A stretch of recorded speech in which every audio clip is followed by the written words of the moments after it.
Hello and welcome back. We are reviewing my husband's Bibles today. This is the fifth video in a five-part video series on going through my Bibles.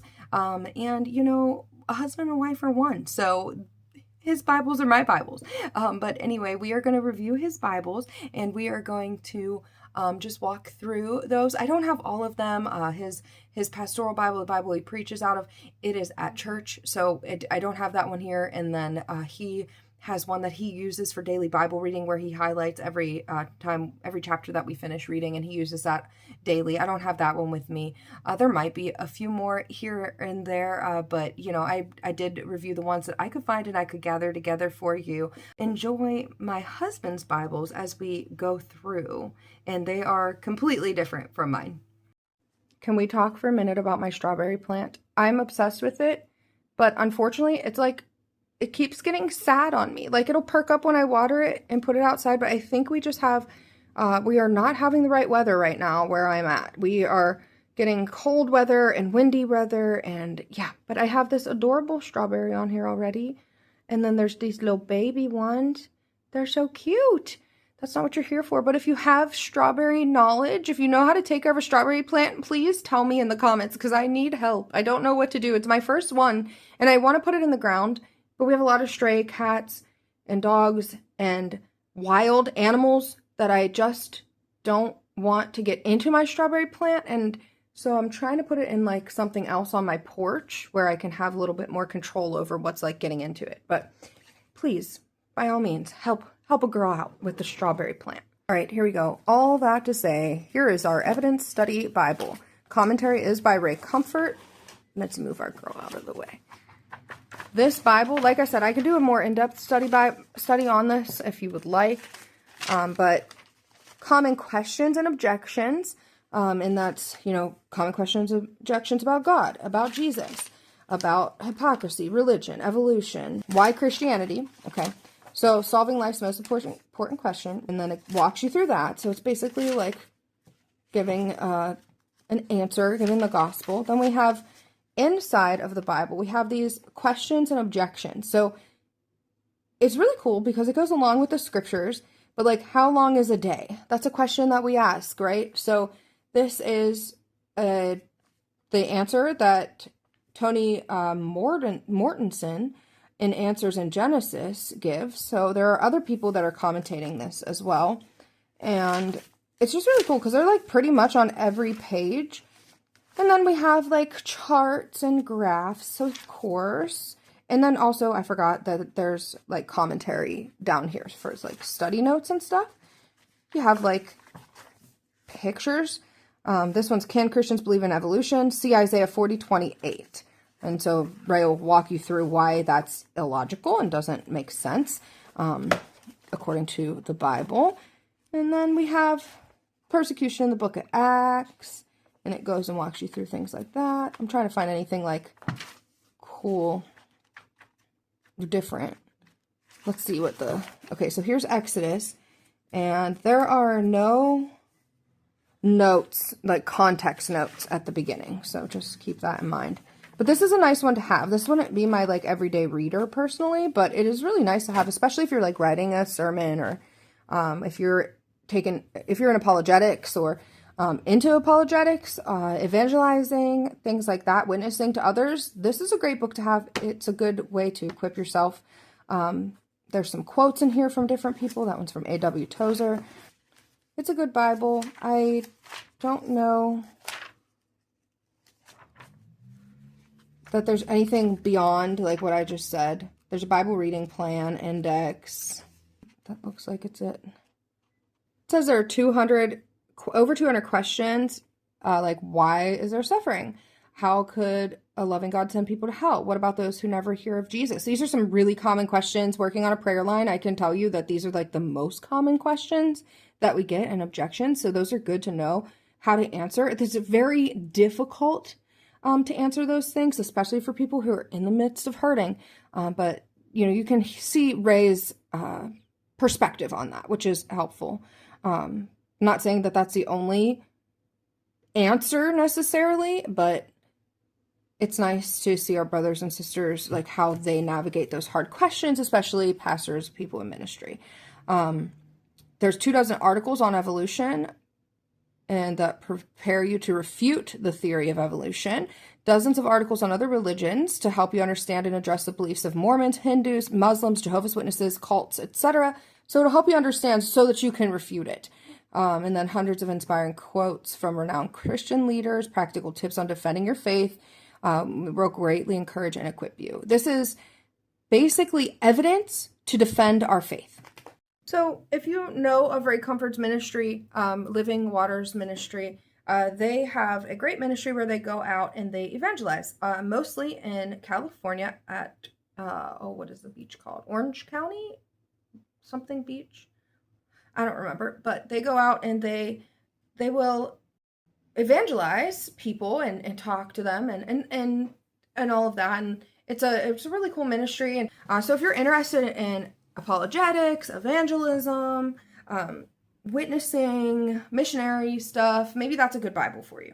I was hesitant to show this Bible because it's kind of like just plain, but I think it might be helpful for somebody that wants a Bible with big font. So my husband has this Bible. It is an NKJV. It has a black cover, like a leather-like cover. It has a beautiful, like, printed inside paper, and it is just a plain Bible. There's nothing fancy about it except for the font is huge. It's from Thomas Nelson, and I will show you a comparison side by side to like a regular size print Bible to this one, so you can see the difference in like the size. Okay, this is my Hosanna Revival Life Application Study Bible.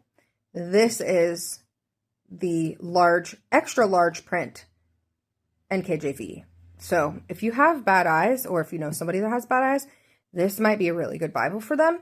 Has your footnotes, it looks like, which has some cross references in it. But other than that, there's nothing else to this Bible other than maps in the back. That's it, like maps and an index, and that's pretty much, that's all. Colored maps, that's nice. But yeah, this Bible is like incredible on the eyes. If you or someone you know needs a Bible that has better like font, print, and size and can't see, this might be the way to go. Then we have, this one's really cool. This is the Legacy Standard Bible, the LSB. I don't get to read this one as often. One of our animals chewed the corner of the cats, I think. But which was my husband's favorite. But this is a giant print also. So it has pretty large font, but it's actually not as big as this one still. I don't know if that's a good picture, but it's still not as big. So this is giant, and this is like extra large, giant. I don't even know. I'll put it in the thing. I have to look it up. But yeah, this Bible is just the LSB Legacy Standard Bible, which translation. And it is from Steadfast Bibles. The Legacy Standard Bible is along the same lines as like the KJV, the NASB, and all of that. So basically it reflects another iteration of such preservation and refinement worked on by a core translation team in conjunction with pastors and educators from different countries. It's designed to honor, maintain, and advance the tradition represented by the NASB. Okay, so inside this Bible, we see that it is double column. It is a large print. It's not quite 15. I will have to double check on that. I think it's like maybe 12. And the book titles have red.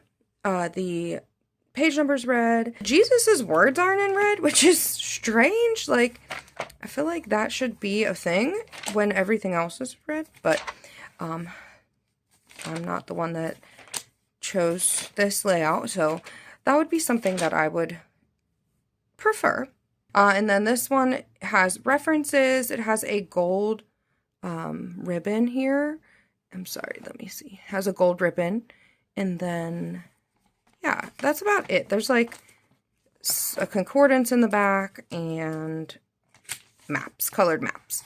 Another Bible that we have, which I already showed you my version of it, but there is a male version of it. So This is the He Reads Truth Christian Standard Bible from She Reads Truth.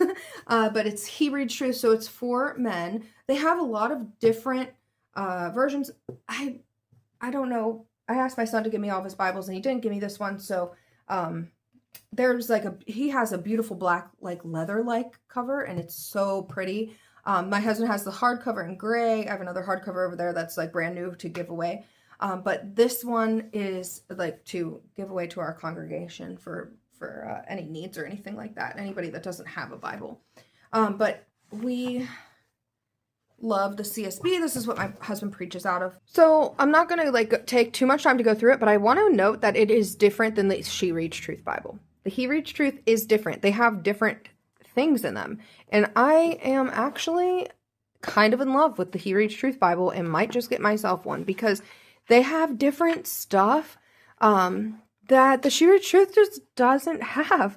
The book of Nehemiah and the life of Jesus. And there's just more charts. They have instead of all the pretty colors and stuff, they have the artwork still, the verses and everything. They have the timeline in the background and all of that. That's all the same. What did I see? They have the reading plan, which I'm having a hard time with. They have your reading plan and your outline. So those are all the same.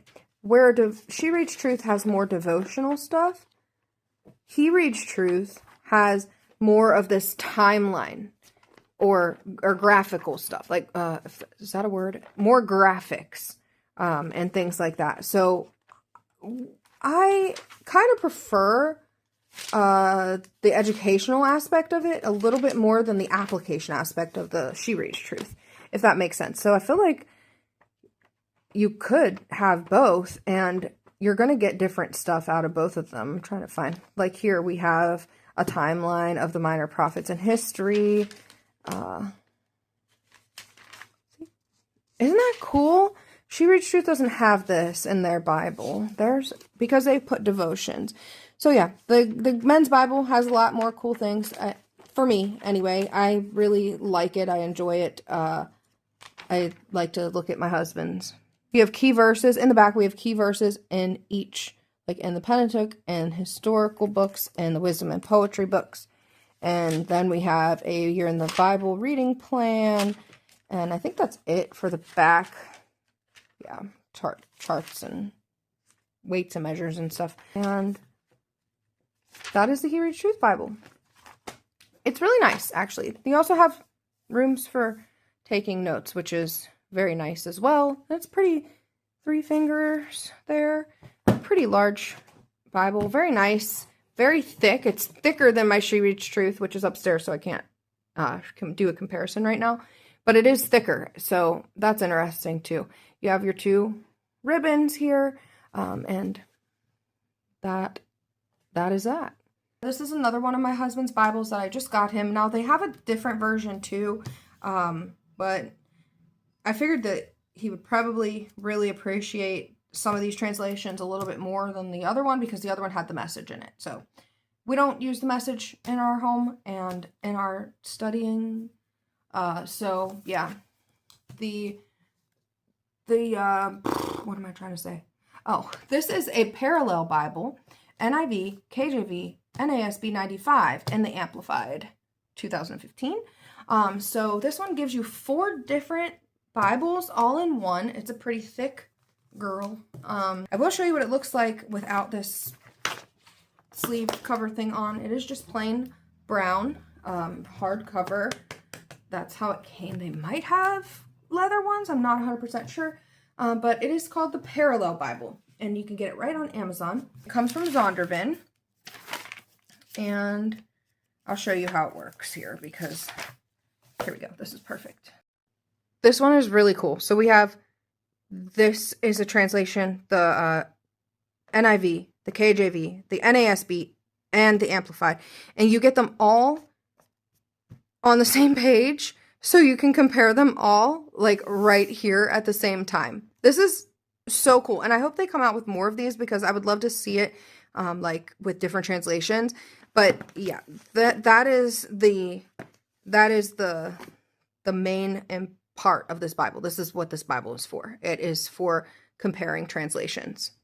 Might ask why that is necessary. Well, when you're studying the Word of God, it's important. We were talking about translations earlier. It's important to compare our translations because then you're going to see where those differences in translating are coming up, where the harder words are to interpret in Greek and Hebrew. I'll give you an example here. We have in the NIV, this might not be the greatest example, but in Ezekiel 16:25, the NIV translates it, at every street corner you built your lofty shrines. And then and it says other things too, but I'm just trying to give you an example of a word. And then in the KJV, it says, thou hast built thy high places at every head of the way. In the NASB, it says, you built yourself a high place at the top of every street. And then the Amplified says, at the beginning of every street, you built your high place, and so on. So 3 of these are translating it high place. The NIV is translating it lofty shrines. See how there's a difference of translating there. 3 of them are saying high places. 1 is saying lofty shrines. They kind of all mean the same thing, but it kind of gives you an understanding. I just want to pop in and say that it's important to know that all of these translations are good translations. They're reliable translations. So just because it translates differently does not mean that the NIV is something you need to stay clear of. It's just showing you where there are some more difficult passages or words to translate when you're comparing them. And that's why the NET Bible, the full notes that I shared with you, I think in the first video of this series, maybe the second video, I can't remember, but yeah, second video. If you go back and watch that, I share with you the NET Full Notes Bible, and that one gives you the translator's notes, and it might be the very first Bible that has the translator's notes and why they translated it to that word, and then the different views from other scholars or why other Bibles translate it differently and things like that. So it gives you more in-depth detail and understanding of those things, whereas your regular study Bibles aren't going to tell you all of those details. I think it's important to just make sure that we know that these translations are all good translations, and just because there are some things that maybe are not necessarily fully agreed on how to translate a word, these kinds of things are not things that would affect how we interpret the word or how we understand it in the way that it would affect the whole purpose and point and meta-narrative and all of that in the gospel. It doesn't affect any of those things. So feel free to use whatever Bible works for you. And I don't know if I've said this in other videos, but of course I always caution against Bibles that are written by one translator or person it's not a translation. They're interpreting it in their own way. They have no accountability or anything like that. So the Message Bible, the Passion Bible, there's a few others. Those are ones that I would say, yes, stay clear of. But as far as you have the NIV, the NLT, the ESV, the CSB, the NKJV, the KJV, the Amplified, all of them, they're all good translations that are reliable, and you really have to understand how translating works. If you want more information on that, Wes Huff is a really great channel to follow, and he is knowledgeable in that because that's his area of expertise. That's what he studied. So definitely check him out. And there's others as well, but he's the most popular one right now that I can think of off the top of my head, and he's just really great and explains things in a really great way. So I hope that helps, and I don't want to cause any confusion with anything. So the NIV is still a great translation just because it translated that word a little differently, which, by the way, a lofty shrine and a high place are the same thing. They're places of idol worship. So that's pretty much the same thing. It's potato. Then he has this one. This is his personal size Bible. This is an NASB. I believe it's the 95. He is a big person on the 95. Oh, it's a 2020. Okay. Anyway, he loves this Bible. It's red leather. It's very smooth and soft, very nice. It has the red in the inside, burgundy kind of. It has your one little ribbon, and it's super tiny. Tiny. If you have good eyes, you might be able to see it just fine. He keeps this one in his car. He does use it quite often, but I just thought it'd be funny to compare for you. The giant print he has the giant print and the personal size, and the difference here is just so funny. But yeah, this is just double column. Oh, by the way, so is the giant print, double column. Didn't say that earlier. Double column, nothing special. I don't even think there's maps in this. Oh, there are. There's no baby maps. That's so cute. That's about like it. You have your, oh, that's cool. It has like a concordance kind of in the back or something like that, like an index kind of. It is red letter, so you have Jesus's words in red. And this one you can find on Amazon, and it's very simple, but a good little companion Bible to take with you, throw in your purse. Not going to be as expensive as the Hosanna Revival personal size Bible I have, and it's a little smaller. So if you're looking for something a little tinier, or to put on your dashboard, so you have it when you're waiting in line somewhere, or waiting for your kids to come out from baseball practice or something, or football practice, great Bible to have just in your car or in your bag. And we have to do a strawberry update. Here is the strawberry plant. She is looking fabulous now. All right, so that is all. That concludes our Bible series, but there's so much more here, and so much more that we're going to be doing here. I have so many ideas with this channel, and I would love to hear some feedback from you guys too. I have a ton of Bibles to review in my Amazon cart that I have ready to go. I'm excited for that. But I also am going to do book reviews. I'm also going to do Bible journaling, share with you my Bible journaling supplies and how I study the Word, and we'll do some Bible studies together as well. These are things that I have been doing on my Patreon for a long time. I just haven't shared them publicly yet, so I will go ahead and start doing that instead. And I'll still have stuff on my Patreon as well for the people who are over there. But I am so excited for everything that's ahead. I also love like journaling and scrapbooking and artsy craftsy stuff. I don't know. We're going to remodel my office together. I'm excited for that one. Just like day in the life, Christian living, studying the Word together, getting into our Bibles together, and really just allowing the Word to form us and shape us and penetrate deep within us and change us. So yeah, look forward to what's ahead.